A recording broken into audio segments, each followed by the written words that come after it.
આવી અક્ષરધામથી અવનીમાં જે દેહ ધારી રહ્યા, આપ્યા સુખ અપાર ભક્તજનને દિલે ધરીને દયા. કીધા ચારુ ચરિત્ર ગાન કરવા જેણે કરુણા કરી, વંદુ મંગલ મૂર્તિ ઉર્ધરી સર્વોપરી શ્રી હરિ. જેની સાધુ સુવાસ આજ જગમાં શ્રીજી સ્વરૂપે દિશે, ધર્મ જ્ઞાન વૈરાગ્ય ભક્તિ મહિમા એક એકથી શ્રેષ્ઠ છે. બોલે બોલય મોલ શબ્દ મધુરા સાક્ષાત સુધા તો જરે, એવા સ્વામી હરિ પ્રસાદ પ્રભુને સ્નેહે નમી સૌ કરે.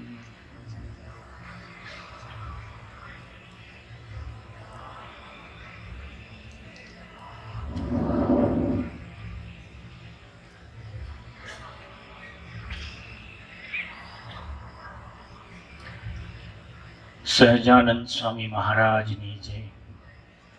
ગુરુ હરિપ્રસાદ સ્વામી મહારાજની જય. ગુરુ હરિ પૂજ્ય પ્રબોધ સ્વામી મહારાજની જય જય જય. દાસના દાસ થવાની જય જય જય.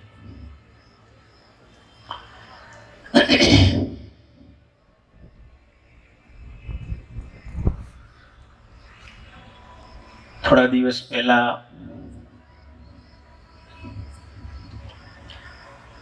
સુરત સ્વામી સાથે ગાડીમાં ટ્રાવેલિંગ કરતા હતા. સુરત સ્વામી સાથે જોડમાં નિમિત્ત સ્વામી હતા. સેવક ગાડી ચલાવતો હતો. સુરત સ્વામીએ પ્રબોધ સ્વામીજીને ફોન પર દર્શન કર્યા. પછી સુરત સ્વામીએ કહ્યું કે સ્વામી નિમિત્ત સ્વામી અમારી સાથે છે. એટલે પ્રબોધ સ્વામી તરત બોલ્યા કે નિમિત્ત સ્વામીને કહેજો કે થોડી થોડી ગોષ્ઠી કરતા શીખી જાય. તમે જ્યાં જાઓ ત્યાં નિમિત્ત સ્વામીને પણ ગોષ્ઠી કરવાની કહેજો. હવે આપણે બધાએ ગોષ્ઠી કરતા શીખી જવાનું છે. નિમિત્ત સ્વામી ખૂબ જાગ્રત સાધક. સુરત સ્વામીએ ફોન નિમિત્ત સ્વામીને આપી દીધો. નિમિત્ત સ્વામીએ તરત પ્રાર્થના કરી કે સ્વામી તમે બુદ્ધિયોગ આપજો જેથી હું બોલી શકું. પ્રબોધ સ્વામી ખૂબ મીઠાશથી પ્રેમથી, એક માં પોતાના બાળકને પ્રેમથી શીખવાડતી હોય એવી રીતે પ્રબોધ સ્વામી કહ્યું, જુઓ આપણે છે ને ગોષ્ઠી કરતા પહેલા 20 થી 30 સેકન્ડ માટે સ્વામીજીને પ્રાર્થના કરવાની. હે સ્વામીજી, મને નિમિત્ત બનીને બોલતા શીખવાડજો. તમે મારા મારીને બોલજો. મને નિમિત્ત થઈને સેવા કરવાનું બળ આપજો. આપણે આટલું બોલીએ એટલે પછી બાકી બધી જવાબદારી સ્વામીજી આપણી લઈ લે. પ્રબોધ સ્વામીજી હરેક સેકન્ડે ભગવાનને માથે પડીને જીવે છે. એ એમનો આધ્યાત્મિક સ્વધર્મ છે. એમના સંબંધમાં જે કોઈ આવે એમની સાથે જેમને હિત થાય, પ્રબોધ સ્વામીમાં જે વિશ્વાસ મૂકે એમને પણ એ ભગવાનના બળે જીવતા શીખવાડે. ગઈકાલે સર્વમંગલ સ્વામીજી બહુ સરસ આપણને લાભ આપ્યો. સર્વમંગલ સ્વામીજી વાતો કરતા હતા તો એવું લાગે કે પરિવારના સભ્યો બધા બેઠા હોય અને કોઈ ઘરમાં લગ્ન પ્રસંગ આવવાનો હોય અને પરિવારના સભ્યો બધા ભેગા મળીને કેવી ચર્ચા કરે. કોઈ બિઝનેસનું પ્લાનિંગ કરવાનું હોય, કોઈ નોકરી ધંધાનું પ્લાનિંગ કરવાનું હોય, તો એક પરિવારના સભ્યોની વચ્ચે આપણા ઘરના કોઈ વડીલ વાત કરતા હોય તો કેટલા બધા ફ્રી માઇન્ડથી વાત કરતા હોય, કેટલી બધી સહજતાથી વાત કરતા હોય. ગઈકાલે સર્વમંગલ સ્વામી એટલી બધી સહજતાથી આપણને સૌને એક પરિવારના સભ્ય માનીને આપણી સાથે ખૂબ આત્મીયતાથી ગઈકાલે વાતો કરી. પરિવારના સભ્યો બેઠા હોય ત્યારે પછી બહુ જાજુ કોન્શિયસ રહેવાનું ના હોય. એ સર્વમંગલ સ્વામીની આપણી સાથેની આત્મીયતા છે, એ આપણી ઉપર બહુ મોટું ઋણ છે. ગઈકાલે સર્વમંગલ સ્વામી અદ્ભુત આપણને લાભ આપ્યો.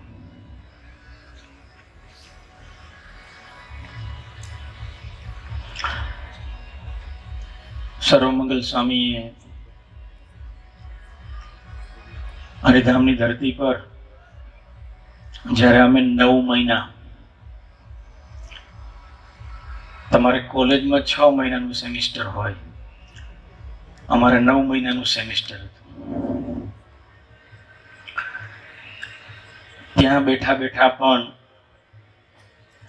આપ સૌ મુક્તોનું સર્વમંગલ સ્વામીએ ખૂબ જતન કર્યું છે. ગઈકાલે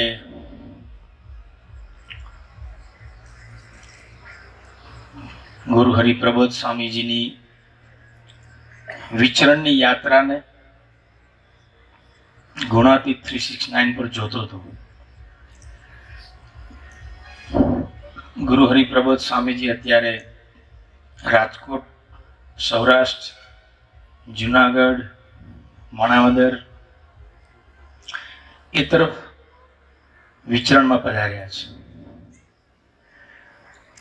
જેવી રીતે સ્વામીજી સૌરાષ્ટ્રના વિચરણમાં પધારતા ત્યારે સ્વામીજી હંમેશા વાયા બગોદરા થઈને પધારતા.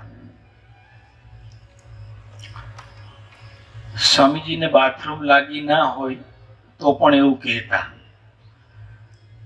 કે આપણે માસાની ઘેર જઈ આવીએ. બગોદરાની ધરતી પર માસા અને માસી એકાંતિક ભક્તો ત્યાં રહેતા હતા. મહારાજ બંને મુક્તોને ધામમાં તેડી ગયા,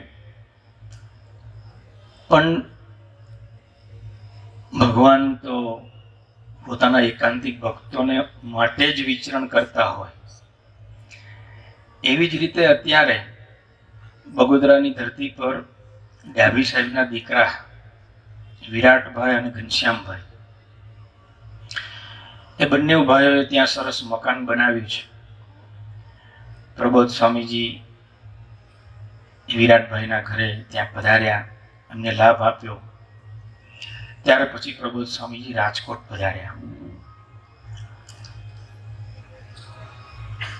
જે મકાનમાં ગુરુહરિ સ્વામીશ્રી આરામ કરતા હતા, છેલ્લા 5, 7, 10 વર્ષ સ્વામીજી જે ઘરમાં રહ્યા રાજકોટની ધરતી પર,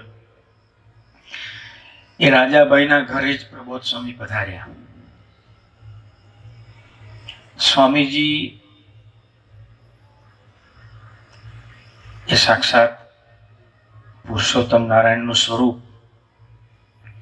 એમનું બોલવું, ચાલવું, એમની વાતો કરવી, એ જે રીતે આનંદ કરાવતા, એ જે રીતે આપણને અનુભવ કરાવતા, લાડ લડાવતા, એક અલૌકિક દર્શન હતું. પરંતુ એના એ જ સ્વામીજી આજે ગુરુ હરિપ્રબોધ સ્વામીમાં સાંગો પાંગ બિરાજમાન છે. એવો જ્યાં સુધી હૈયામાં અનુભવ ના થાય ત્યાં સુધી આપણને એવો આનંદ પ્રગટે નહીં. પણ પ્રબોધ સ્વામીજી ની દિવ્યતા કેવી કે રાજકોટની ધરતી પર રાજાભાઈના ઘરે જેવા પ્રબોધ સ્વામી પધાર્યા, સરસ ફૂલની કાર્પેટ કરી હતી, જેવી રીતે સ્વામીજીનું સ્વાગત કરે એવી જ રીતે રાજાભાઈએ પ્રબોધ સ્વામીજીનું સ્વાગત કર્યું. પણ એમના હૈયામાં એટલો બધો આનંદ કે જાણે મારી ઘરે સાક્ષાત સ્વામીજી પધાર્યા છે. એમણે પ્રબોધ સ્વામીને ઉંચકી લીધા. આપણે બધાએ જોયું હશે વિડીયોમાં, એક નાની ક્લિપ હતી. પછી રાજાભાઈએ કહ્યું કે મને સ્વામીજી ઘરે પધારાને જેટલો આનંદ થતો હતો એવો ને એવો આનંદ આજે પ્રબોધ સ્વામીજી આપ પધાર્યા છો મારા હૈયામાં, એવો ને આવો આનંદ છે. એ પ્રબોધ સ્વામીજીની દિવ્યતા છે, એમની પ્રભુતા છે. આપણે સૌ ખૂબ નસીબદાર છીએ કે ગુરુહરિ સ્વામી શ્રી ગયા જ નથી, પ્રબોધ સ્વામીજીમાં અખંડ રહ્યા છે. પ્રબોધ સ્વામી રાજકોટની ધરતી પર બીજે દિવસે બધા અંગત કાર્યકર્તાઓ, યુવકો એમની સાથે સભામાં પધાર્યા. કે હોલ કરીને એક હોલ છે, ત્યાં સભા હતી. બધા યુવકો પ્રબોધ સ્વામી પાસે પધાર્યા. બધા યુવકોએ સરસ પ્રાર્થના કરી. એ પ્રાર્થનાથી પ્રબોધ સ્વામી એટલા બધા રાજી થયા. એ પ્રાર્થનાની અંદર એક ધ્યેયની ક્લેરિટી હતી કે હું મારા જીવનનું ધ્યેય શું છે. યુવકો પ્રબોધ સ્વામીને પ્રાર્થના કરતા હતા કે અમારો સર્વાતીત સ્વામી સાથે ખુલ્લા દિલનો સંબંધ થાય. અમે સૌ સર્વાતીત સ્વામી આગળ ખૂબ સરળ વર્તીએ. અમે સર્વાતીત સ્વામીની આજ્ઞા પ્રમાણે જીવીએ. અમે દાસના દાસ થઈને જીવીએ. અમે જાણપણે ના જીવીએ. આવી બધી પ્રાર્થના સાંભળીને પ્રબોધ સ્વામીજી ખૂબ રાજી થયા. પછી પ્રબોધ સ્વામીજી પોતાની ગોષ્ઠીમાં વાત કરતા એવું કહે છે કે સૌરાષ્ટ્રની ધરતી પર પથ્થર બહુ કઠણ ધરતી, જેવી એ ધરતી કઠણ એવા જ ત્યાંના લોકો, એનો સ્વભાવ પણ થોડો કઠણ. પછી આપ સૌને યાદ કર્યા કે વડોદરા અને સુરત બાજુના ભક્તો ખૂબ માઇલ્ડ, પણ સૌરાષ્ટ્રના ભક્તો કે સૌરાષ્ટ્રના લોકો એમનો સ્વભાવ થોડો કઠણ. પરંતુ સર્વાતીત સ્વામી આ ધરતી પર સ્વામીજીએ સેવામાં મૂક્યા તો કોઈ સક્સેસ ના થયા એટલા સર્વાતીત સ્વામી સક્સેસ ગયા, જેના ફળ સ્વરૂપે આજે રાજકોટની ધરતી ઉપર એવો એક આધ્યાત્મિક જીવન જીવતો યુવકોનો સમાજ તૈયાર થયો. ઉમેશભાઈએ પોતાની ગોષ્ઠીમાં વાત કરતા કહ્યું કે અમે બી સ્વામીજીના સમયમાં એક યુવક તરીકે સેવા કરતા હતા 90 થી 2010 સુધી. પણ અત્યારે જે રાજકોટની ધરતી પર જે સમાજ છે એ આધ્યાત્મિક સમાજ છે, અને એ આધ્યાત્મિક સમાજનું સર્જન થયું એનું કારણ પ્રબોધ સ્વામી કે સર્વાતીત સ્વામીજીનો દાખલો, સર્વાતીત સ્વામીજીનું જીવન અને ગુરુ હરિ સ્વામીજીના આશીર્વાદ. પછી પ્રબોધ સ્વામીજીએ વાત કરતા કહ્યું કે સર્વાતીત સ્વામીજીનો સ્વધર્મ એ લાકડા જેવો. એમનું જીવન ખૂબ શુદ્ધ, ખૂબ પવિત્ર જીવન. પછી પ્રબોધ સ્વામીએ કહ્યું કે ખાલી એમના સ્થૂળ સ્વધર્મની વાત નથી કરતો, એની સાથોસાથ એમનો આધ્યાત્મિક સ્વધર્મ પણ એટલો જ અદ્ભુત છે. આધ્યાત્મિક સ્વધર્મ એટલે શું એ વાત કરતા પ્રબોધ સ્વામીજીએ 1 જૂન વિદ્યાનગરની ધરતી પર પણ વાત કરી હતી કે કોઠારી સ્વામી હરિધામની ધરતી પર એવા હતા કે ભગવાને એમને અદ્ભુત આધ્યાત્મિક સ્વધર્મ આપ્યો હતો. કોઠારી સ્વામી એવા આધ્યાત્મિક સ્વધર્મથી જીવતા હતા. એવું ને એવું જીવન સર્વાતીત સ્વામીનું. સ્વધર્મ 2 પ્રકારનો છે. ગઈકાલે સર્વમંગલ સ્વામીએ વાત કરી કે ગુરુહરિ યોગીજી મહારાજે આપણને એક જીવન સૂત્ર આપ્યું હતું, સમ સુરત ભાવને એકતા. સ્વામીજી આખી જિંદગી એ સૂત્ર લઈ અને 55 વર્ષ સુધી પોતાના જીવનમાં પોતે સંપૂર્ણપણે સમસુરત ભાવને એકતાથી જીવ્યા અને આપણને સૌને એ માર્ગે જીવાડ્યા. પણ પ્રબોધ સ્વામી કે સ્વામીજીના જીવનનું સૂત્ર શું? તો સેવા, સ્મૃતિ, સુહૃદ ભાવ અને સ્વધર્મ. પ્રબોધ સ્વામી કે હવે આપણે આ 4 શબ્દોને ઘૂંટવા છે અને આપણા જીવનમાં સાકાર કરવા છે અને સિદ્ધ કરવા છે. એટલે સર્વમંગલ સ્વામીએ સંકલ્પ કર્યો કે આપણે સુરતની ધરતી પર આ 4 શબ્દો ઉપર સ્વાધ્યાય કરીએ. એમણે સેવકને આજ્ઞા કરી, પ્રબોધ સ્વામી પાસે આશીર્વાદ લીધા અને અહીંયા આપ સૌ મુક્તોના દર્શન કરવા આવવાની તક મળી.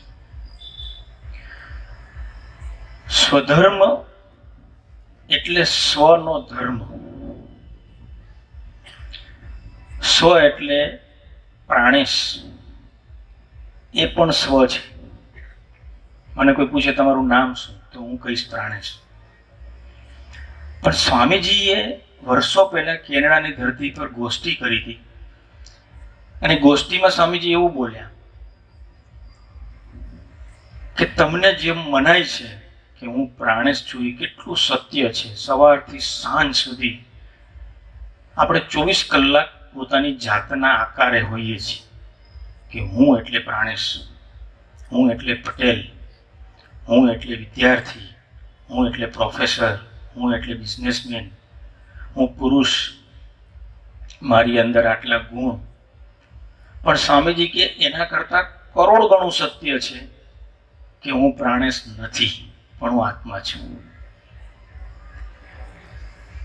સ્વામીજી અને પ્રબોધ સ્વામીજી હરેક સેકન્ડે એવી ભાવનાથી આપણી વચ્ચે જીવતા હતા. તો એક દેહનો સ્વધર્મ છે, જે પ્રાણેશનો સ્વધર્મ છે, એને સ્થૂળ સ્વધર્મ કહેવાય. અને બીજો છે જે રિયલમાં હું છું, જે હું આત્મા છું. અને જો મારી નિષ્ઠા પાકી થાય, મને સ્વામીજીના વચનમાં વિશ્વાસ પ્રગટે, તો હું અક્ષર બ્રહ્મ છું. તો મારો સ્વધર્મ છે એક દેહનો સ્વધર્મ છે, એ સ્થૂળ સ્વધર્મ છે. અને બીજો જે મારા આત્માનો સ્વધર્મ છે એ આધ્યાત્મિક સ્વધર્મ છે. એ બંને સ્વધર્મ આપણા સૌના જીવનમાં સિદ્ધ થાય એના માટે સર્વમંગલ સ્વામીએ પારાયણનું આયોજન કર્યું. બેઠો બેઠો એના પર વિચાર કરતો હતો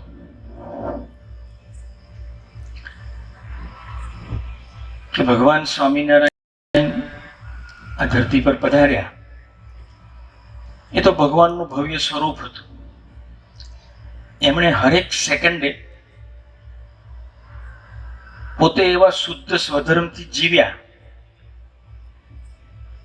એ તો બહુ સામાન્ય વસ્તુ હતી એમના માટે. પણ એમણે જે આધ્યાત્મિક સ્વધર્મનું દર્શન કરાવ્યું, એને જો આપણે શાંતિથી બેસીને વિચારીએ તો આપણી આંખમાં હર્ષના આંસુ આવી જાય.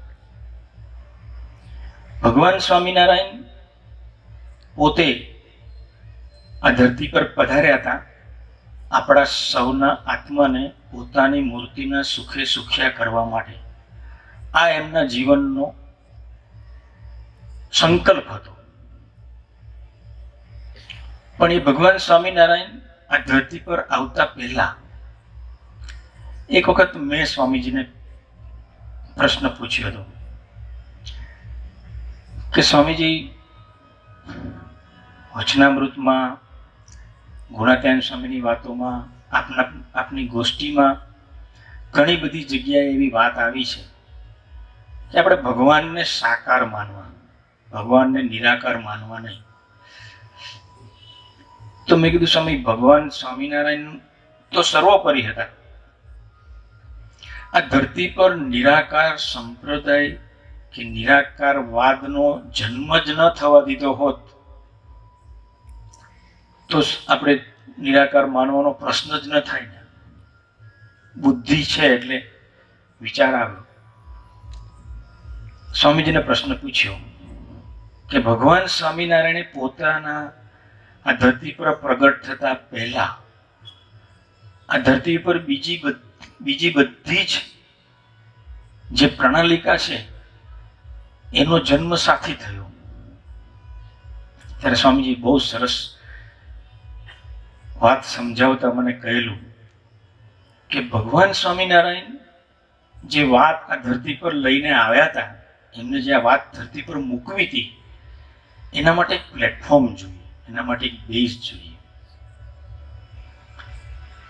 આ ધરતી ઉપર કોઈ વ્યક્તિ એવું માની જ ના શકે કે ભગવાન મનુષ્ય દેહે 2 હાથ અને 2 પગ વાળા વિચરણ કરતા હોય, આપણી જેમ જ ખાતા હોય, પીતા હોય, બોલતા હોય, ચાલતા હોય, આપણા જે બધી જ ક્રિયા કરતા હોય, છતાં એ ભગવાનનું ભવ્ય સ્વરૂપ હોય. ધરતી પર જેટલા બી ભગવાનના અવતારો આવ્યા, એમના ગયા પછી ભક્તોએ એમને ભગવાન તરીકે સ્વીકાર્યા. પણ સ્વામિનારાયણ ભગવાન આ ધરતી પર પધાર્યા, એમણે આ ધરતી પર પહેલા એવી બધી પ્રણાલિકાઓને મોકલી અને આ ધરતી પર એક આખું સાત્વિક ભાવનો બેઝ તૈયાર કર્યો. અને ત્યાર પછી સ્વામી કે ભગવાન સ્વામિનારાયણ ધરતી પર પોતે પધાર્યા. પોતે આ ધરતી પર આવ્યા પછી એમણે શું કર્યું? તો પોતે 10 વર્ષ વિચરણ કર્યું. વિચરણ કરતા કરતા એમણે એમના પોતાના યુગમાં જેટલા બી આત્માઓ આવ્યા, જે કોઈ થોડી ઘણી બી મુમુક્ષતા હતી, સંસ્કાર હતા, એ બધાની ઘરે ઘરે જઈને કહેતા, જંગલમાં, હિમાલયમાં, જ્યાં જે કોઈ ભક્તો હતા એ બધાની પાસે પોતે ગયા, પોતાનો સ્પર્શ આપ્યા, પોતાનો સંબંધ આપ્યો અને બધાના ઊંધા કમળ છતા કર્યા. ભગવાન પૂર્ણ પુરુષોત્તમ નારાયણના દર્શન આ ધરતી પર થાય એવા કોઈના બી પુણ્ય હોય જ નહીં, કોઈ મનુષ્યના એટલા પુણ્ય હોય જ નહીં. પણ ભગવાન સ્વામિનારાયણ કરુણાએ કરીને પોતાના દર્શનનું સુખ આપ્યું, પોતાનો સંબંધ આપ્યો. ત્યાર પછી એ વિચરણ કરતા કરતા કરતા એમને ઘણી બધી જગ્યાએ બધાએ પ્રાર્થના કરી કે પ્રભુ તમે અહીંયા રોકાઈ જાઓ. પણ ભગવાન સ્વામિનારાયણને એક બેઝ જોઈતો હતો કે મારે મારી મૂર્તિનું સુખ આપવા માટે પાત્રતા તો જોઈશે ને. મારે મારા સ્વરૂપની વાત કરવી હોય તો પાત્રતા જોઈશે. મારે મારા સ્વરૂપનું જ્ઞાન મૂકવું હશે તો એના માટે એક પાત્રતા જોઈશે. એટલે જ્યાં જાય ત્યાં એવું પૂછતા કે જીવ, ઈશ્વર, માયા, બ્રહ્મ અને પરબ્રહ્મ, આ 5 તત્વો શું છે, એના વિશે તમે શું જાણો છો, એનો મને જવાબ આપો. ભગવાન સ્વામિનારાયણને કોઈ સંતોષકારક જવાબ આપ્યો નહીં. પણ ભગવાન સ્વામિનારાયણ લોજની ધરતી પર પધાર્યા, મુક્તાનંદ સ્વામી ભગવાન સ્વામિનારાયણને મળે છે અને ભગવાન સ્વામિનારાયણને કહે છે કે તમે અમારા આશ્રમમાં પધારો. રામાનંદ સ્વામી અમારા ગુરુ છે. પણ ભગવાન સ્વામિનારાયણ એમને પ્રશ્ન પૂછે છે ત્યારે મુક્તાનંદ સ્વામીનો જવાબ આપે છે, મહારાજને 100% સંતોષ નથી થતો. છતાંય મહારાજને એમ થયું કે અહીંયા હું રોકાઈશ તો હું મારા સ્વરૂપની અહીંયા વાત કરી શકીશ. હું જે વાત માટે ધરતી પર આવ્યો છું એ વાતની હું અહીંયાથી શરૂઆત કરી શકીશ. ભગવાન સ્વામિનારાયણનો એવો સંકલ્પ હતો, એવું સ્વામીજી કહેતા હતા કે આ ધરતી પર ભગવાન સ્વામિનારાયણ પોતાનું ધામ, જે મૂળ અક્ષર બ્રહ્મ ગુણાતીતાનંદ સ્વામી, એમને લઈને પધાર્યા છે.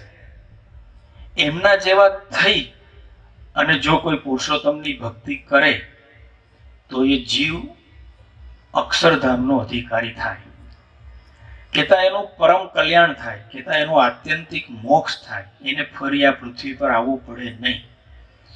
એ વાત ભગવાન સ્વામિનારાયણને ધરતી પર મૂકવી હતી.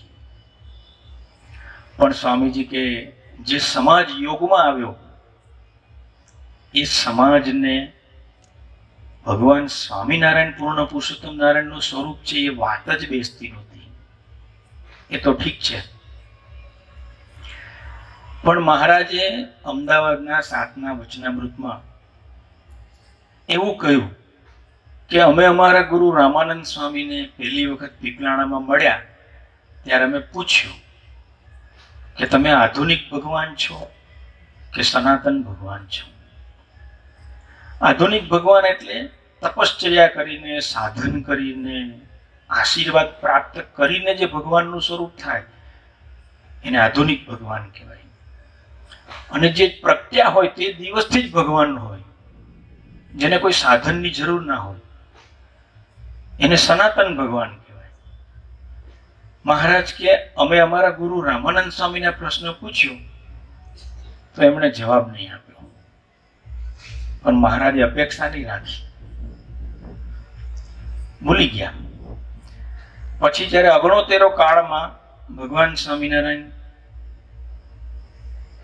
કે અમે બીમારી ગ્રહણ કરી ત્યારે અમે અમારા સંતો માટે જગ્યા જોવા માટે નીકળ્યા, ત્યારે વિચરણ કરતા કરતા અમે વૈરાટ નારાયણ લોકમાં ગયા. વૈરાટ નારાયણ એટલે શેષ સૈયા પર જે સૂતા હોય છે તે. ત્યાં જઈને અમે જોયું તો અમારા ગુરુ રામાનંદ સ્વામીને દીઠા. ત્યારે અમે વૈરાટ નારાયણની શેષશાહીને પૂછ્યું કે આ કોણ છે? ત્યારે એમણે જવાબ આપે એ પહેલા તો રામાનંદ સ્વામી વૈરાટ નારાયણમાં સમાઈ ગયા. બહુ જ સમજવા જેવી વાત છે કે રામાનંદ સ્વામી બીજી વખત પણ ભગવાન સ્વામિનારાયણને ફેસ નહીં કરી શક્યા. કહેવાનો મતલબ કે સહજાનંદ સ્વામી પૂર્ણ પુરુષોત્તમ નારાયણનું સ્વરૂપ છે એવી જો નિષ્ઠા પાકી થાય તો જ અક્ષરધામમાં જવાય. નહીંતર આપણે સ્વર્ગમાં જવું પડે, બીજી અવતારની ભૂમિકામાં જવું પડે, વૈરાટ નારાયણના લોકમાં જવું પડે. રામાનંદ સ્વામી વૈરાટ નારાયણ લોકમાં અટકી ગયા. આ વાત મહારાજે વચનામૃતમાં લખી છે. એટલે જ્યાં સુધી આપણા જીવનમાં એવી શુદ્ધ ઉપાસના દ્રઢ ન થાય, જ્યાં સુધી આપણે પોતાની જાતને અક્ષર બ્રહ્મ માની અને પુરુષોત્તમની ભક્તિ ન કરીએ, ત્યાં સુધી અક્ષરધામના દરવાજા આપણા માટે ખુલતા નથી. એના માટે ભગવાન સ્વામિનારાયણે ખૂબ દાખલો કર્યો. ત્યાર પછી ગુણાતીતાનંદ સ્વામી પોતે જુનાગઢમાં રહેતા હતા. એમણે જુનાગઢની ધરતી અને સોરઠની ધરતી પર ભગવાન સ્વામિનારાયણ પૂર્ણ પુરુષોત્તમ નારાયણ છે એવી ખૂબ વાતો કરી. ભગવાન ગુણાતીતાનંદ સ્વામીનું પોતાનું જીવન એવું હતું કે એમના તરફ કોઈ આંગળી ચીંધી શકે નહીં. એમનો સ્વધર્મ એટલો અદ્ભુત હતો કે જુનાગઢના નાગર બ્રાહ્મણો ગુણાતીતાનંદ સ્વામી આગળ મસ્તક નમી જતું હતું. એ ગુણાતીતાનંદ સ્વામીએ પોતે ભગવાન સ્વામિનારાયણ પૂર્ણ પુરુષોત્તમ નારાયણ છે અને આપણે સૌ અક્ષર બ્રહ્મ છીએ એ વાત એમણે જુનાગઢથી શરૂ કરી. આ બાજુ વડતાલ અમદાવાદ બાજુ એ વાત કોઈને બહુ હદતી નહોતી. એટલે ગુણાતીતાનંદ સ્વામીએ સૌરાષ્ટ્રમાં એ વાતો એમણે અખાડો ચાલુ રાખ્યો. પણ ગુણાતીતાનંદ સ્વામીની એ વાત ભગતજી મહારાજ, જાગા સ્વામી, કૃષ્ણજી અદા, બાલમુકુંદ સ્વામી ને બધા સંતો, એ બધા સંતોએ એ વાતને સ્વીકારી, સમજ્યા. પરંતુ ભગતજી મહારાજ ને જાગા સ્વામીએ એ વાતને જે કક્ષાએ પોતાના જીવનમાં સાકાર કરી અને છતી દેહે અક્ષર બ્રહ્મના શરીરનો અનુભવ કર્યો. આપણે તો ખાલી બોલીએ છીએ કે હું ગુણાતીત છું, પણ આપણે એનો અનુભવ નથી કરી શકતા. ભગતજી મહારાજને જાગા સ્વામી એનો અનુભવ કર્યો. એવા બે મહામુક્તો ગુણાતીતાનંદ સ્વામીએ કહ્યું કે તમે આ બંને તરફ નજર રાખજો અને એમનો સમાગમ કરજો. પણ સ્વામીજી એવું કહ્યું કે એ વખતના સમાજને એ વાત ભેજામાં બેઠી નહીં. છતાં પણ ગુણાતીતાનંદ સ્વામી ક્યારેય ઉદાસ થયા નહીં. એ એમનો આધ્યાત્મિક સ્વધર્મ હતો. ત્યાર પછી શાસ્ત્રીજી મહારાજ આ ધરતી પર ભગવાન સ્વામિનારાયણ ફરી પધાર્યા શાસ્ત્રીજી મહારાજ સ્વરૂપે. શાસ્ત્રીજી મહારાજનું જીવન પણ એટલું શુદ્ધ હતું. શાસ્ત્રીજી મહારાજના સ્વધર્મના એમના જીવનના પ્રસંગોની જો વાત કરવા બેસીએ તો આપણી આખી રાત જતી રહે.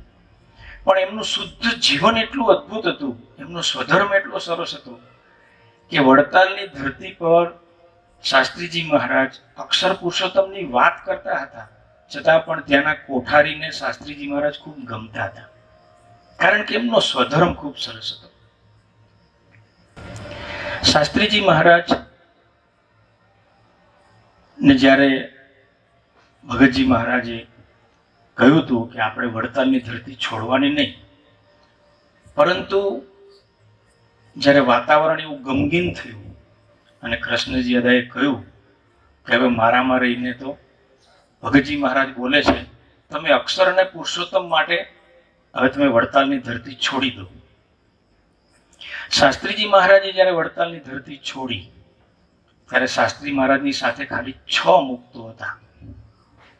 છતાં પણ અક્ષર અને પુરુષોત્તમની ઉપાસના આખા વર્લ્ડમાં વ્યાપક થઈ ગઈ. સાનુકૂળતા નહોતી, સમાજ નહોતો, છતાં પણ કારણ કે ઉપાસના સાચી હતી. શાસ્ત્રીજી મહારાજે એના માટે ખૂબ સહન કર્યું. આજે આપણે જોઈએ તો સ્વામીજીની જે જીવન ભાવના છે એ જીવન ભાવનાને વ્યાપક કરવા માટે ગુરુ હરિ પ્રબોધ સ્વામીજી હરિધામની ધરતીમાંથી બહાર તો નીકળ્યા, પણ સ્વામીજીની સાથે પ્રબોધ સ્વામી સાથે 200 બ્રહ્મ વિદ્યા ભણેલા મુક્તો સાથે નીકળ્યા છે. તો સ્વામીજીનો જે સંદેશો છે જીવનનો એ આખી દુનિયા પર કેટલો વ્યાપક થશે. શાસ્ત્રી મહારાજ સાથે તો ખાલી 6 મુક્તો હતા. ભગવાન સ્વામિનારાયણના વખતમાં જે મુક્તો હતા એ જ મુક્તો ફરી ગુણાતીતાનંદ સ્વામીના વખતમાં આવ્યા, એ જ મુક્તો ફરી શાસ્ત્રીજી મહારાજના વખતમાં આવ્યા, એ જ મુક્તો ફરી યોગીજી મહારાજના વખતમાં આવ્યા. અને આજે એ જ મુક્તો આપણે બધા ગુરુ હરિ સ્વામીશ્રીના યુગમાં આવ્યા અને આપણે એના એ જ સૌ મુક્તો આજે આપણી આત્માની યાત્રા પ્રબોધ સ્વામીજીના સાનિધ્યમાં રહીને કરી રહ્યા છીએ. જો આપણે સૌ પૂર્વના ના હોઈએ તો સ્વામીજી કે તમને કોઈને મારી કથા વાર્તા સમજ્યામાં આવે જ નહીં. ગુરુ હરિ સ્વામીજીની કથા વાર્તાને આપણે સમજી શકીએ છીએ કે એનો સ્વાધ્યાય કરી શકીએ છીએ, મીન્સ કે આપણે સૌ પૂર્વના છીએ. શાસ્ત્રીજી મહારાજ આ ધરતી ઉપર અક્ષર અને પુરુષોત્તમની ઉપાસનાનું સ્થાપન કર્યું. ત્યાર પછી ગુરુ હરિ યોગીજી મહારાજ પધાર્યા. યોગીજી મહારાજે પોતાની યોગી વાણીમાં, આમ યોગીજી મહારાજ બહુ ઓછું બોલતા હતા. 40 વર્ષ સુધી યોગીજી મહારાજ રસોડામાં જ રહ્યા. એક વખત સતુ પપ્પાએ સ્વામીજીને પ્રશ્ન પૂછ્યો કે સ્વામીજી તમે એક બાજુ એવું કહો છો કે આ સમાજ જો યોગીજી મહારાજને મળ્યો હોત તો યોગીજી મહારાજ 25 વર્ષ સુધી આ ધરતી પર વધારે રહેત, અને બીજી બાજુ તમે એવું કહો છો કે યોગીજી મહારાજ 40 વર્ષ રસોડામાં રહ્યા, ખૂબ છુપા રહ્યા, ખૂબ ગરીબ રહ્યા, કોઈને ઓળખાયા નહીં. તો કે સ્વામીજી તમે અમારી ઉપર દંડો લીધો, તમે અમારી ઉપર ગુસ્સો કર્યો, તમે અમને ખખડાવ્યા, તમે અમારી પર અધિકાર કર્યો, તો આટલો સરસ અદ્ભુત સમાજનું સર્જન થયું. તો યોગીજી મહારાજે અધિકાર કર્યો હોત તો એ રસોડામાં ના રહ્યા હોત, અને યોગીજી મહારાજે પણ આવી રીતે અધિકાર કર્યો હોત તો કેટલો સરસ સમાજ તૈયાર થઈ જાય. બાપાએ એ ગરીબાઈને પકડી રાખવાની જરૂર શું? 40 વર્ષ સુધી રસોડામાં રહેવાની જરૂર શું? ત્યારે સ્વામીજીએ કહ્યું, સ્વામી કે સતુભાઈ, યોગીજી મહારાજ એ સાક્ષાત અક્ષર બ્રહ્મનો અવતાર હતા, અને એ યોગીજી મહારાજ એ એટલા માટે ધરતી પર 40 વર્ષ સુધી ગરીબ થઈને રાખ થઈને રહ્યા કે હજારો વર્ષો સુધી આ ધરતી પર કોઈ સાધકને હું ગુણાતીત છું એવા ભાવથી જીવન જીવવું હોય તો એને આદર્શ પૂરો પાડવા માટે જો યોગીજી મહારાજે થોડી ઘણી બી ઉતાવળ કરી હોત કે પોતે દાસત્વનું ખંડન થવા દીધું હોત, પોતે ગરીબાઈથી જીવ્યા ના હોત, તો આવનારો જે સમાજ એ સમાજને સ્વામી કે બધા જ સ્વામી કે ભગવાન થઈને નીકળી પડત અને દાસત્વની વાત કોઈના પકડ્યામાં આવત નહીં. એટલા માટે ગુરુ હરિ યોગીજી મહારાજ એ આવા દાસત્વથી જીવ્યા. ત્યાર પછી આપણને સૌને ગુરુ હરિ સ્વામીજીના જીવનની પ્રાપ્તિ થઈ. આપણને સ્વામીજી મળ્યા.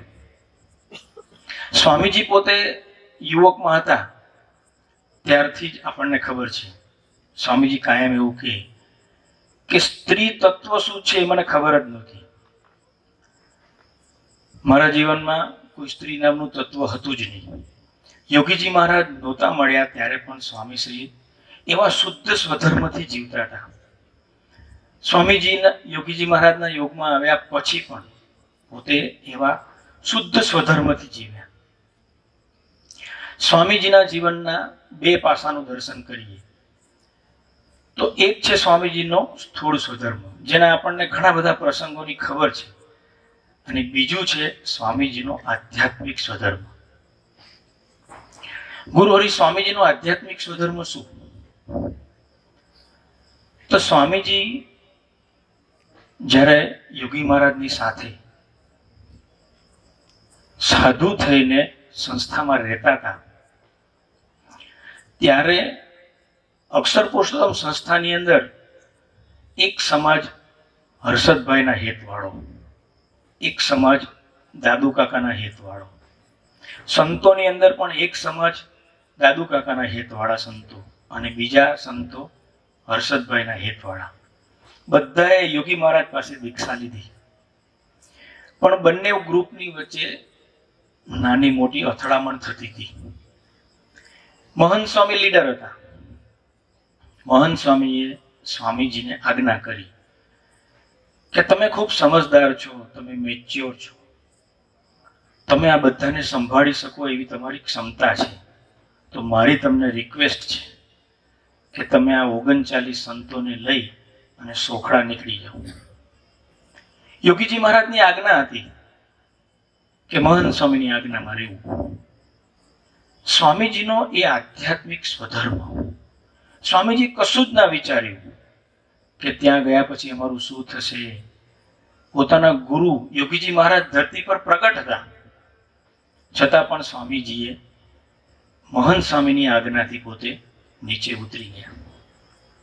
સોખડાની ધરતી પર પોતે આવ્યા. સોખડાની ધરતી પર આવ્યા પછી 2 થી 3 વખત સ્વામીજીએ સંદેશો કેવડાવ્યો કે અમારા ગુરુ યોગીજી મહારાજ એમના અમારે દર્શન કરવા હોય તો અમે આવી શકીએ. પણ સ્વામીજીને ક્યારેય રજા મળી નહીં. આપણે વિચારીએ કે જે પુરુષ માટે સાધુ થયા હોય, જેને રાજી કરવા માટે સાધુ થયા હોય, જેના માટે પોતાના જીવનના બધા અરમાન છોડ્યા હોય, એ પુરુષને છોડીને જવાનું થાય, છતાં પણ સ્વામીજીએ આખી જિંદગી છેલ્લા શ્વાસ સુધી પ્રમુખ સ્વામીજી, મહંત સ્વામીજી, ડોક્ટર સ્વામીજી, ઈશ્વરચરણ સ્વામીજી, અક્ષર પુરુષોત્તમ સંસ્થાના જે વડીલો હતા, એ બધા જ સંતોના 55 વર્ષ સુધી સ્વામીજી ગુણગાન ગાયા. ક્યારે પણ એ લોકોની મોડી વાત, ઓરા ભાવની વાત, અભાવ અવગુણની વાત સ્વામીજીએ પોતે સાંભળી નહીં અને આપણને કોઈને એ વાત કરવા દીધી નહીં. એ ગુરુ હરિ સ્વામીજીનો આધ્યાત્મિક સ્વધર્મ છે. એ સ્વધર્મમાં સ્વામીજીને આપણને સૌને ડૂબાડવા છે. આધ્યાત્મિક સ્વધર્મ એટલે સ્વામીજી પ્રબોધ સ્વામીનું વર્ણન કરે છે કે વ્યક્તિ, પદાર્થ અને પ્રસંગ એમાં લેવાય નહીં. વ્યક્તિ, પદાર્થ અને પ્રસંગમાં ન લેવાય એ વ્યક્તિ સહજતાથી આત્મીયતા અને સૌરભ ભાવથી જીવી શકે. સ્વામીજી ક્યારેય વ્યક્તિ, પદાર્થ કે પ્રસંગમાં લેવાયા નથી, એટલે સ્વામીજી એવો કલ્પનાતીત સુહૃદ ભાવથી જીવ્યા છે. સ્વામીજી મંદિરમાં, સોખડા મંદિરે રહેવા માટે આવ્યા. સ્વામીજી જ્યારે સોખડા મંદિરે રહેવા માટે આવ્યા ત્યારે સ્વામીજીની સાથે જે સંતો આવ્યા હતા એમાંથી લગભગ સંતોની સાથે અમારે હરિધામમાં રહેવાનું થયું. સ્વામીજી જે સંતોની સાથે ત્યાં આવ્યા એમાંથી કોઈ સંતો સ્વામીજીને પૂર્ણ પુરુષોત્તમ નારાયણનું સ્વરૂપ માનતા નહોતા. એવી નિષ્ઠા સ્વામીજીની સાથે આવનાર સંતોની નહોતી. છતાં પણ એ સંતોની સાથે સ્વામીજીએ આખી જિંદગી કલ્પનાતીત સુહૃદ ભાવથી પોતે જીવન જીવ્યા. એ સ્વામીજીનો આધ્યાત્મિક સ્વધર્મ. એથી વિશેષ સ્વામીજીના વચને જે સંતો સાધુ થયા, જે સંતો સ્વામીજી પાસે દીક્ષા લીધી, એ બધા જ સંતો સ્વામીજીને ભગવાનનું સ્વરૂપ માનતા હતા. એ બધા જ સંતોએ સતુપપ્પા કે ભગતજી એવા જે ભક્તો હતા એમને એવી સ્વામીજીના સ્વરૂપને વિશેની નિષ્ઠા પાકી હતી.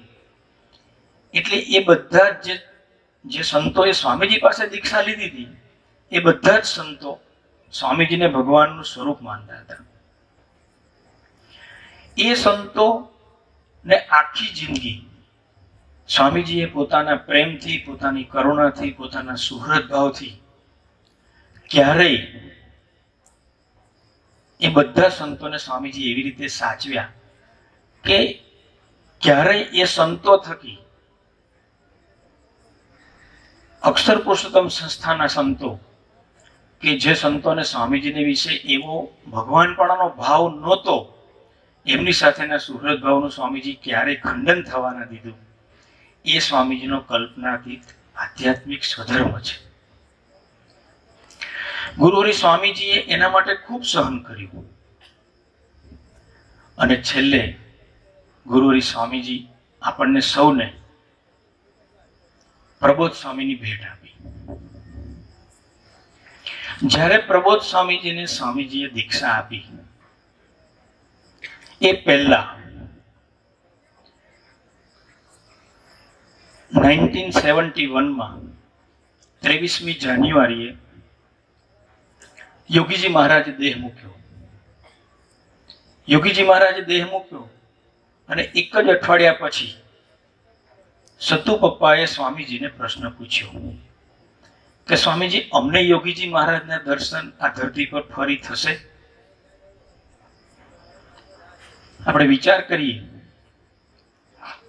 કે એક સમાજ જે સ્વામીજીની સાથે આવ્યો હતો અને એક હરિભક્તોનો સમાજ કે જેને સ્વામીજીના વચનમાં એવો વિશ્વાસ હતો, એ જે સમાજ હતો. સતુ પપ્પાએ સ્વામીજીને પ્રશ્ન પૂછ્યો કે યોગીજી મહારાજના ફરી અમને ધરતી પર દર્શન થશે? તો એ સતુ પપ્પાનો નિશ્ચય કેવો દ્રઢ હશે. આ વાત કરું છું 1971ની, 1971ની, જ્યારે યોગીજી મહારાજ ધરતી પર હતા ત્યારે સતુભાઈ સ્વામીજીના યોગમાં આવ્યા હતા અને સ્વામીજીએ સતુભાઈને એવું કહ્યું કે જો તમારે આધ્યાત્મિક જીવન જીવવું હોય અને ભગવાનના સુખે સુખી થવું હોય તો આફ્રિકામાં આપણો જે ધંધો ચાલે છે એ ધંધાને બંધ કરીને પછી અહીંયા આવી જાઓ. એટલે સતુભાઈ આફ્રિકા જવાના હતા. એટલે ત્યારે સ્વામીજીએ સતુ પપ્પાને કહ્યું કે તમે યોગીજી મહારાજ બોચાસણ મંદિરે પધાર્યા છે તો તમે જઈને દર્શન કરી આવો અને ચરણ સ્પર્શ કરી આવો. એટલે સતુ પપ્પા ગયા, પણ લાઈન એટલી લાંબી હતી કે એમણે યોગીજી મહારાજને દૂરથી દર્શન કરી લીધા પણ ચરણ સ્પર્શ ન થયો. સ્વામીજી પાસે આવ્યા ત્યારે સ્વામીજીએ કહ્યું, દર્શન થઈ ગયા? તો કે હા સ્વામી. ચરણ સ્પર્શ કર્યો હતો? તો કે ના સ્વામી. સ્વામી કે ના, એવું ના ચાલે. 3 દિવસ પછી યોગીજી મહારાજ અટલાદરા પધારે છે, તો તમે અટલાદરા જઈ આવો. અટલાદરા જઈ યોગી મહારાજના દર્શન કરી, ચરણ સ્પર્શ કરી પછી નીકળજો. પછી એક વાક્ય બોલ્યા કે તમે આફ્રિકાથી પાછા આવો ત્યારે પછી કદાચ તમને યોગીજી મહારાજના દર્શન ન થાય. એ વાત પપ્પાએ બહુ ધ્યાનમાં નહીં લીધી, પણ જ્યારે સતુભાઈ આફ્રિકાથી પાછા આવતા હતા, પાછા આવી ગયા 19મી જાન્યુઆરી, ત્યારે મુંબઈની ધરતી પર આવ્યા અને મુંબઈ 2 દિવસ રોકાયા, ત્યારે એમણે પૂછ્યું કોઈને કે યોગીજી મહારાજ ક્યાં બિરાજે છે? તો કહ્યું કે દાદર મંદિરે. એટલે સતુભાઈ દાદર મંદિરે ગયા તો ત્યાં પ્રમુખ સ્વામીજી બેઠા હતા. એમને પૂછ્યું બાપાના દર્શન થશે? એમણે કહ્યું કે બાપા તો ભાટિયા હોસ્પિટલમાં છે, બાપાની તબિયત સારી નથી એટલે હોસ્પિટલમાં છે, પણ ત્યાં કોઈને દર્શન નહીં થાય, કોઈને જવા નથી દેતા. એટલે સતુભાઈને થયું કે સ્વામીજી તો એવું કહેતા હતા કે મને કદાચ દર્શન નહીં થાય, પણ બાપા તો હજુ ધરતી પર છે. પછી સતુભાઈ એમના મિત્રની સાથે બેંગ્લોર જવા નીકળે છે અને પૂના રોકાય છે. 23મી તારીખે રાત્રે પૂના રોકાય છે અને 24 તારીખે સવારે એ પૂના હોટલમાં ઉતર્યા હોય છે અને ન્યૂઝપેપરમાં વાંચે છે, થોડુંમાં લખેલું હોય છે કે BAPS સંસ્થાના વડા પરમ પૂજ્ય યોગીજી મહારાજ અક્ષર નિવાસી થયા છે. ત્યારે પપ્પાને લાઈટ થઈ કે સ્વામીજી એવા પુરુષ છે કે જે પોતાના ગુરુ ક્યારે દેહ મૂકવાના છે એ વાતને પણ જાણે છે. આ પુરુષ બહુ સમર્થ છે એવો એમના હૃદયની વિશે નિશ્ચય થઈ ગયો. ત્યાર પછી એમણે પપ્પાએ સ્વામીજી સાથે એ રીતે વાતો કરી અને ધીમે ધીમે ધીમે સતુ પપ્પાને એવો નિશ્ચય થયો કે સ્વામીજી પુરુષોત્તમ નારાયણનું સ્વરૂપ છે. એટલા માટે એ પ્રશ્ન પૂછી શક્યા કે સ્વામીજી અમને ફરી યોગીજી મહારાજના દર્શન થશે? ત્યારે સ્વામીજીએ કહ્યું કે હા, યોગીજી મહારાજે સૌરાષ્ટ્રની ધરતી પર જન્મ લીધો છે. યોગીજી મહારાજને આપણે સાધુ બનાવીશું ત્યારે હું તમને સાથે લઈ જઈશ. અને ત્યાર પછી સ્વામીજી જ્યારે પ્રબોધ સ્વામીજીને સાધુ બનાવવાનો સમય આવે છે અને સૌરાષ્ટ્રના વિચરણમાં પધારે છે ત્યારે યોગીજી ત્યારે સતુ પપ્પાને સાથે લઈ જાય છે અને સ્વામીજી એમને દર્શન કરાવે છે કે આ જે નરોત્તમભાઈ છે, જે 2 જોડિયા ભાઈ છે, એમાં જે નરોત્તમ છે એ મેં તમને કહ્યું હતું એ આ યોગી મહારાજનો અવતાર છે. મારો કહેવાનો મતલબ એ કે જો આપણે આપણા અંતરને ખુલ્લું રાખીશું, જો આપણે મોટા પુરુષની વાણીમાં વિશ્વાસ રાખીશું તો મોટા પુરુષને આપણને નિશ્ચય કરાવતા વાર નહીં લાગે. એ ગુરુ હરિ પ્રબોધ સ્વામીજી આ ધરતી પર આજે વિચરણ કરી રહ્યા છે. એમણે એમના જીવનની અંદર પ્રત્યા તે દિવસથી સ્વામીજીના યોગમાં આવ્યા પછી આપણને એમનું દર્શન થયું કે પ્રબોધ સ્વામીજીના સ્વધર્મની શું વાત કરું. પ્રબોધ સ્વામી જ્યારે દક્ષામાં સ્વામીજીની સાથે આવતા ત્યારે ત્યાં દક્ષાની બાજુમાં જ બોસ સ્વામી રહેતા હતા. ત્યારે સ્વામીજીએ બોસ સ્વામીને કહેલું કે આ પ્રબોધ સ્વામી એવા સાધુ છે કે જન્મ્યા ત્યારથી આજ દિન સુધી એમને ક્યારેય એક પણ વખત સ્વપ્ન દોષ થયો નથી. એ કેટલી બધી પવિત્રતા કહેવાય. એના એ પ્રત્યા તે દિવસથી આજ દિન સુધી એના અંતરમાંથી એક પણ વખત રજોગુણનો વિચાર પસાર થયો નથી. એ પ્રબોધ સ્વામીજીનો સ્થૂળ સ્વધર્મ છે. પ્રબોધ સ્વામીજીના સ્વધર્મના ઘણા બધા પ્રસંગો આપણે સાંભળ્યા છે. પ્રબોધ સ્વામી એવું શુદ્ધ સ્વધર્મથી જીવન જીવ્યા છે. વર્ષો પહેલા હું બહુ નાનો હતો, સ્વામીજીની ગાડી પર નવી નવી સેવામાં આવ્યો હતો. સ્વામીજી દક્ષામાં પધાર્યા હતા. સ્વામીજી આસન પર બિરાજમાન હતા.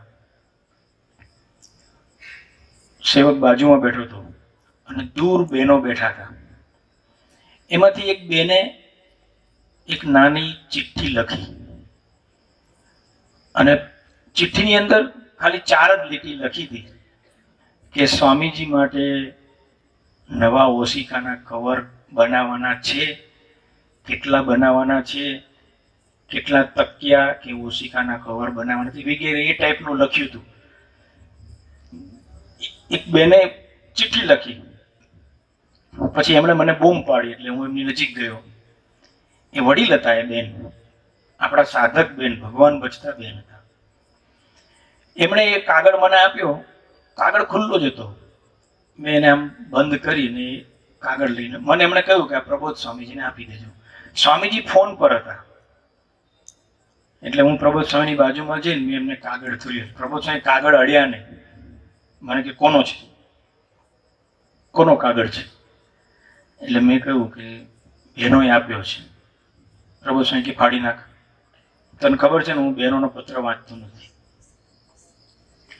એટલે મેં કીધું પ્રબોધ સ્વામી આપણા ભગવા બેનનો પત્ર છે. સ્વામી કે પ્રબોધ સ્વામી કે જેનો હોય તેનો, તારી હિંમત ના ચાલે લાવ. એમ કરીને મારા હાથમાંથી કાગળ લઈને ફાડી નાખ્યું.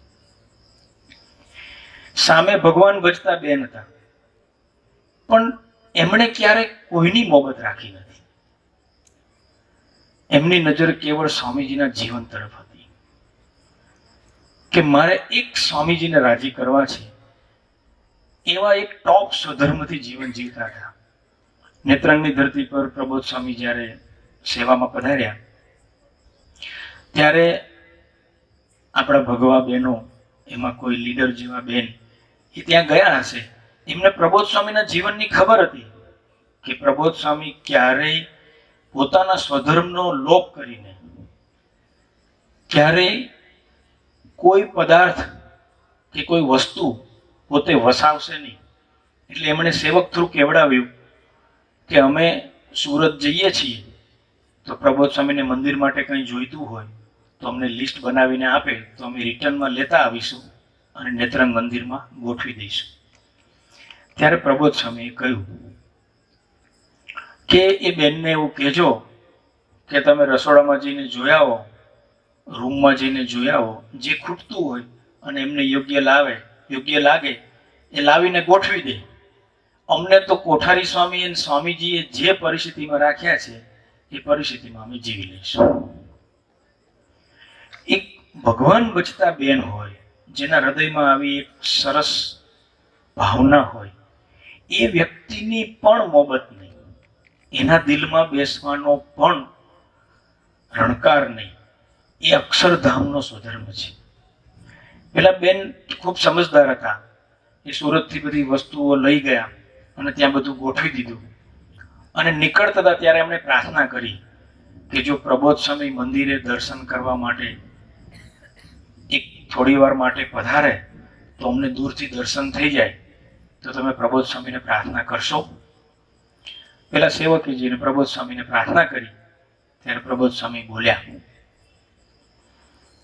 કે એમને એવું કહેજો કે દર્શન કરવા હોય તો સોખડામાં હરિપ્રસાદ સ્વામી મહારાજ બિરાજે છે, એમના દર્શન કરે.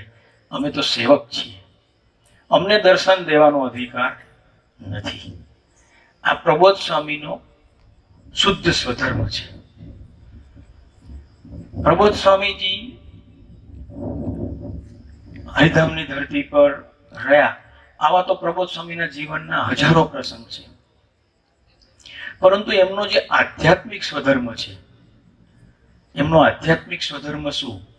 તો જ્યાં સુધી પ્રબોધ સ્વામી સ્વામીજીના સાનિધ્યમાં રહ્યા ત્યાં સુધી પોતે સ્વામીજીની એક પણ આજ્ઞા નીચે પડવા દીધી નથી. છતાં પણ એમણે પોતાના સ્વરૂપનું કોઈને વિજ્ઞાન થવા દીધું નહીં. પોતે એટલા છુપા થઈને વર્તા હતા, પોતે એટલા ગરીબ થઈને વર્તા હતા, એટલા રાખ થઈને વર્તા હતા કે એમને ક્યારેય કોઈને પોતાના સ્વરૂપનું દર્શન થવા દીધું નહીં. પ્રબોધ સ્વામીજી નું જીવન કેવું કે એક વખત સ્વામીજી હેલિકોપ્ટરમાં બિરાજી અને હરિધામથી ઉભરાટની બાજુમાં માછીવાડ પ્રબોધ સ્વામીજી પધારવાના હતા હેલિકોપ્ટરમાં બેસીને. ત્યારે સુરત સ્વામીજીની જોડમાં હતા. તો સ્વામીજીની ગાડી અનિર્દેશથી નીકળી અને હરિધામમાં જે પેલું હેલિપેડ બનાવ્યું છે ત્યાં હેલિકોપ્ટર આવ્યું હતું. સ્વામીજીની એકચ્યુઅલી તબિયત એટલી સારી નહોતી કે સ્વામીજી ટ્રાવેલિંગ કરી શકે, પરંતુ ભક્તોનો ઉમંગ એટલો બધો હતો એટલે સ્વામીજી કે ના, મારે તો જવું જ છે. સુરત સ્વામીજીની કારમાં બેસી અને છેક હેલિકોપ્ટર સુધી આવે છે. અને જ્યારે સ્વામીજી ગાડીમાંથી ઉતરે છે ત્યારે સ્વામીજી ત્યાં બાજુમાં પ્રબોધ સ્વામીજીના દર્શન કરવા માટે દૂર ઊભા હોય છે. સ્વામીજીની 1 સેકન્ડ માટે નજર પડે છે અને સ્વામીજી એક વાક્ય બોલે છે, પ્રબોધ સ્વામી ફ્રી હોય તો લઈ લો. આટલું એક વાક્ય બોલ્યા અને સુરત સ્વામીએ સાંભળી લીધું. એટલે સુરત સ્વામી પોતાના હાથમાં જે ઠાકોરજી હતા એ પ્રબોધ સ્વામીના હાથમાં આપી દીધા. સ્વામીજી 1 મિનિટ આપ પધારો ને. એમ કરીને એમને હેલિકોપ્ટર સુધી લઈ ગયા અને પછી કહ્યું કે સ્વામીજીની આજ્ઞા છે તો તમે બેસી જાઓ. પ્રબોધ સ્વામી કે પણ સ્વામી તો કે ના, સ્વામીજીની આજ્ઞા છે તમે બેસી જાઓ. પ્રબોધ સ્વામીની ઈચ્છા નહીં, કારણ કે સ્વામીજીની કયા પ્રકારની દવા ચાલતી હોય, કયા પ્રકારની ટ્રીટમેન્ટ ચાલતી હોય, સ્વામીજીનું રૂટીન કેવું હોય, લૌકિક દ્રષ્ટિએ પ્રબોધ સ્વામીને કશી ખબર નહોતી, કારણ કે સુરત સ્વામી જોડમાં હતા. પણ સુરત સ્વામીની ભક્તિ એવી, સુરત સ્વામીનું દાસત્વ એવું, ને સુરત સ્વામીની પ્રબોધ સ્વામી સાથેની એક એવો સ્વામી સેવક ભાવ કે એમને સહજતાથી પ્રબોધ સ્વામીની ગાડી હેલિકોપ્ટરમાં બેસાડી દીધા. પ્રબોધ સ્વામી હેલિકોપ્ટરમાં બેસી તો ગયા, પછી એમને દૂરથી એમના એક સેવક હતા પાર્થભાઈ, એમને નજીક બોલાવ્યા અને પ્રબોધ સ્વામી કાનમાં એક શબ્દ કહ્યો, મારી પૂજા સુરત સ્વામી જોડે મોકલી દેજો. મારે જો કહેવાનું હોય તો આટલા પેન્ટ મોકલજો, આટલા શર્ટ મોકલજો, આટલી દવા મોકલજો. આપણે પૂજા સિવાયનું લગભગ બધું લિસ્ટ આપી દઈએ. પણ પ્રબોધ સ્વામીજી કેવા ભગવાનને માથે પડીને કે પૂજા છે એ મારો પ્રાણ છે, પૂજા છે એ મારું સર્વસ્વ છે, એ સિવાયનું જે મળે એ ભગવાન જે આપે એમાં ચલાવી લઈશું, કટકો પહેરીને નહીં લઈશું, કપડાં ધોઈને સૂકવી દઈશું. પણ એમના જીવન તરફ નજર કરીએ તો ખબર પડે કે એમના જીવનમાં ઠાકોરજી અને સ્વામીજી, એના સિવાય એમનું મન ક્યારેય કોઈ પદાર્થમાં ગયું નથી, એમનું મન ક્યારે કોઈ વ્યક્તિમાં ગયું નથી, કે એમનું મન ક્યારે કોઈ પદાર્થમાં, સ્થાનમાં, વ્યક્તિમાં બંધાયું નથી. 10:34 થઈ છે. 5 મિનિટમાં મારી સેવા પૂરી કરું. પ્રબોધ સ્વામી અત્યારે જ્યાં સેવા ભક્તિ કરતા હતા છેલ્લે જે પ્રદેશમાં, એ કપડવંજ, સેવાલિયા, ઉમરેઠ, એ બાજુ મહીસાગરના કિનારા ઉપર એક મંદિરની જગ્યા મળતી હતી, બહુ સસ્તી મળતી હતી. એટલે સ્વામીજીનો પણ સંકલ્પ કે દરેક પ્રદેશમાં એક પ્રાર્થના હોલ થાય કે જ્યાં બેસીને શું ભગવાન ભજી શકે. પણ પ્રબોધ સ્વામીજી પોતાના સ્વધર્મમાં એટલા પાક્કા હતા કે એમણે જેટલું કરવાનું એટલું જ કરે, એ સિવાયનું એ વધારાનું કશું જ ના કરે. એ પોતે ફ્રી થાય તો દિવસમાં 3 વખત ડેરીએ ભજન કરવા જાય. તો એ જમીન માટે પ્રબોધ સ્વામીજીને ખબર પડી કે અહીંયા એક જમીન છે, એટલે એમના પ્રદેશના હરિભક્તોએ વાત કરી. પ્રબોધ સ્વામી કે ચલો આપણે ફુવાજીને વાત કરીએ. પછી ફુવાને વાત કરી, પછી ફુવાએ સ્વામીજીને વાત કરી, પછી સ્વામીજીએ કહ્યું કે ફુવા તમે પ્રયત્ન કરો. ફુવાએ પ્રયત્ન કર્યો, પછી એના બધા ડોક્યુમેન્ટ્સ આવ્યા, એની ફાઇલ તૈયાર થઈ. પ્રબોધ સ્વામીએ જ્યારે ફુવાએ બોલાવ્યા ત્યારે પ્રબોધ સ્વામીએ ઉમંગથી એમાં રસ લીધો. પછી જ્યારે એ જમીનની ફાઇલ આવી અને એ સેવક પ્રબોધ સ્વામીને આપવા માટે આવ્યા કે પ્રબોધ સ્વામી હવે આપણે આ ફાઇલને આપણી રૂમમાં મૂકી દો, ત્યારે પ્રબોધ સ્વામીએ કહ્યું કે વ્યવહારની જવાબદારી આપણી નહીં, એ તો ફુવાની જવાબદારી છે. પ્રબોધ સ્વામીજી જ્યારે જ્યારે સ્વામીજીએ જે જે સેવામાં મૂક્યા ત્યાં એમણે પોતાના શરીર નીચોવી નાખ્યું. સ્વામીજી એમને પોતાની સેવામાં રાખ્યા તો પ્રબોધ સ્વામી સવારમાં 5 વાગે ઉઠી જતા. જ્યારે સ્વામીજીની સેવામાં રહેતા ત્યારે નાઈ ધોઈ પૂજા કરી ઠાકોરજીની સેવા પ્રબોધ સ્વામીએ કરવાની હોય. ત્યારે તો સ્વામીજી પણ 6 વાગે જગી જતા. તો પ્રબોધ સ્વામી બધી જ સેવા પૂરી કરી સ્વામીજીની સેવામાં. સ્વામીજીની સેવા ચાલુ થાય, સ્વામીજીની સેવામાંથી જેવા ફ્રી થાય એટલે રિપોર્ટ લખવા બેસી જતા. અને રાત્રે સ્વામીજીની સેવા, સ્વામીજી તો રાત્રે ત્યારે 2 વાગે આરામમાં પધારતા. ત્યાર પછી પ્રબોધ સ્વામી તે દિવસનો રિપોર્ટ લખી અને પછી આરામમાં પધારતા. પ્રબોધ સ્વામીએ ભાગ્યે જ 3 કલાકથી વધારે ક્યારેય ઊંઘ કરી નથી જ્યારે સ્વામીજીની સેવામાં હતા. એમણે પોતાના શરીરને નીચોવી નાખ્યું છે. પણ એમનો આધ્યાત્મિક સ્વધર્મ શું? તો એ પોતે જેટલો ટાઈમ સ્વામીજીની સેવામાં રહ્યા ત્યારે એમણે ક્યારેય સ્વામીજીનો પ્રોગ્રામ પોતે ઘડ્યો નથી. પોતાની જે ડ્યુટી હતી કે સ્વામીજીની સેવા, ઠાકોરજીની સેવા, ભક્તોની સેવા, રિપોર્ટ લખવાની સેવા, એ સિવાયની બીજી કોઈ પણ વ્યવહારિક પ્રવૃત્તિમાં પ્રબોધ સ્વામી ક્યારેય પડ્યા નથી. આ બહુ અઘરી વસ્તુ છે. આપણામાં બધી જ પ્રકારની એફિશિયન્સી હોય, આપણામાં બુદ્ધિ હોય, જ્ઞાન હોય, ત્યાગ હોય, વૈરાગ્ય હોય, ભક્તિ હોય, પણ પ્રબોધ સ્વામીજીએ ક્યારેય છલકાયા નથી. એ એમનો આધ્યાત્મિક સ્વધર્મ હતો. ગુરુહરિ સ્વામીજીના સંકલ્પે એવો એક અદ્ભુત સમાજ તૈયાર થયો છે. ઘણા બધા એવા ભક્તો છે કે એના જીવનમાં એવા શુદ્ધ આધ્યાત્મિક અને એવા શુદ્ધ સ્વધર્મનું દર્શન થાય. એક ભગતની વાત કરીને મારી સેવા પૂરી કરીશ. અમેરિકાની ધરતી પર સિકે અંકલ છે, ચંદ્રકાંતભાઈ એમનું નામ.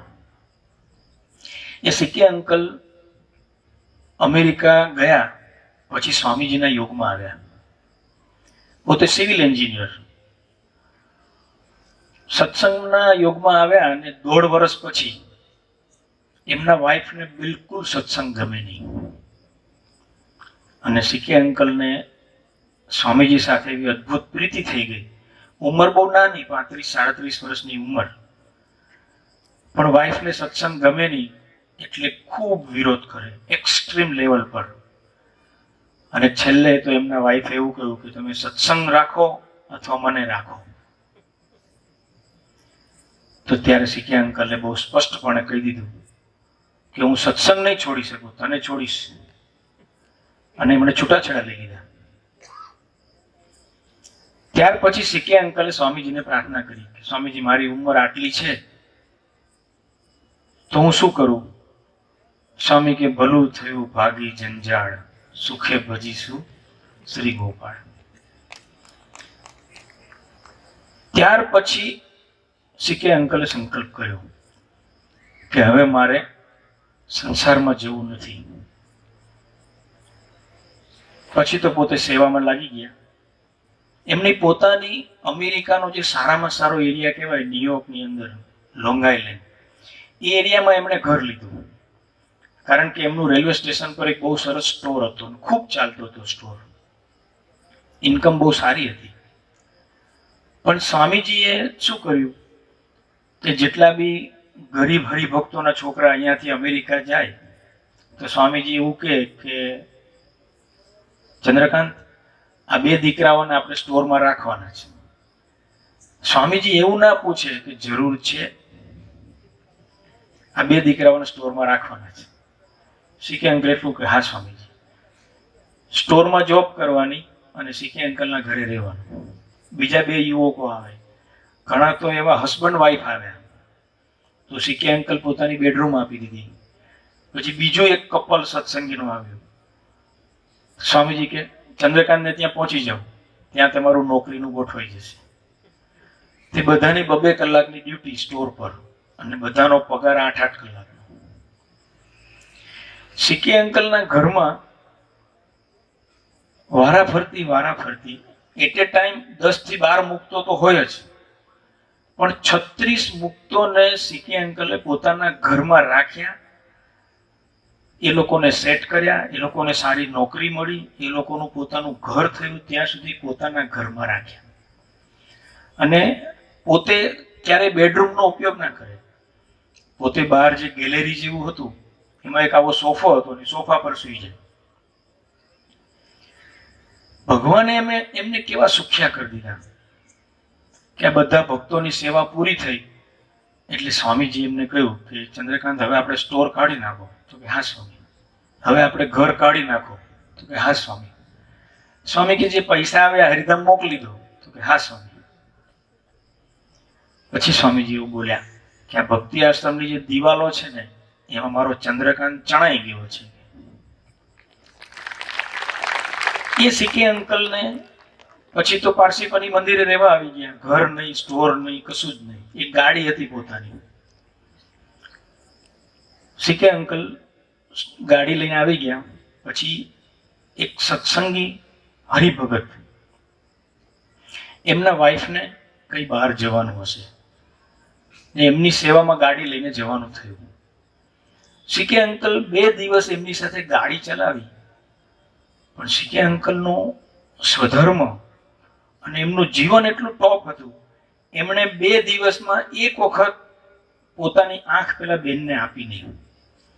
તો એ બેન સત્સંગનો ખૂબ વિરોધ કરતા હતા, પણ સીકે અંકલનું જીવન જોઈને એ બેન સત્સંગી થઈ ગયા. એથી આગળની વાત કે સીકે અંકલ મંદિરમાં રહેવા તો આવી ગયા, પછી એમની ઇન્કમ તો બધી બંધ થઈ ગઈ. એટલે એમની પોતાની જે ગાડી હતી એ ત્યાં જે સહિષ્ણુ દીકરાઓ ભગવાન ભક્ત હતા એમને આપી દીધી. આજે પોતે દરરોજ નિરાંતે બેસીને 1-2 કલાક મંદિરમાં ભગવાનનું ભજન કરી શકે છે. એક ભગવાનના સુખનો અનુભવ કરી શકે છે. કોઈ પણ વ્યક્તિ અમેરિકાની ધરતી પર ગયો હોય તો એને એક દેહના સુખનો, એક મનના સુખનો, પોતાની લાઈફને સેટલ કરવાનો, પોતાની કોઈ મહત્વાકાંક્ષા હોય, એના માટે પોતે અમેરિકાની ધરતી પર જતા હોય. પરંતુ સ્વામીજીએ એવો એક અદ્ભુત સમાજનું સર્જન કર્યું કે સીકે અંકલના જીવનમાં એવો એક શુદ્ધ સ્વધર્મ, એવો જ એક આધ્યાત્મિક સ્વધર્મ કે પોતે આજે શાંતિથી બેસીને એવું નિર્વિકલ્પપણે ભજન કરી શકે એવા એમણે ભગવાનના સુખે સુખ્યા કર્યા. એ ગુરુહરિ સ્વામીજીનો સમાજનું દર્શન છે.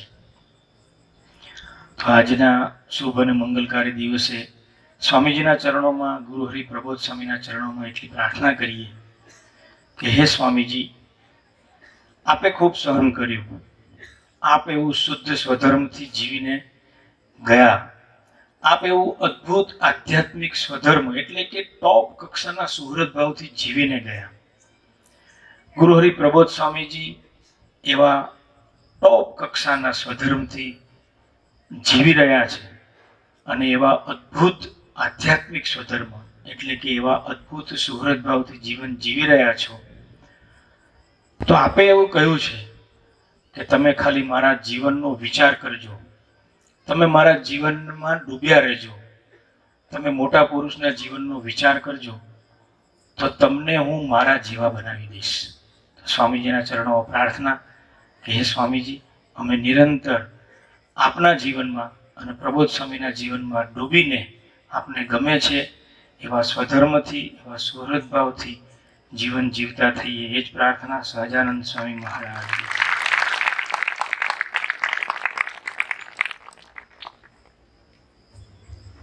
સહજાનંદ સ્વામી.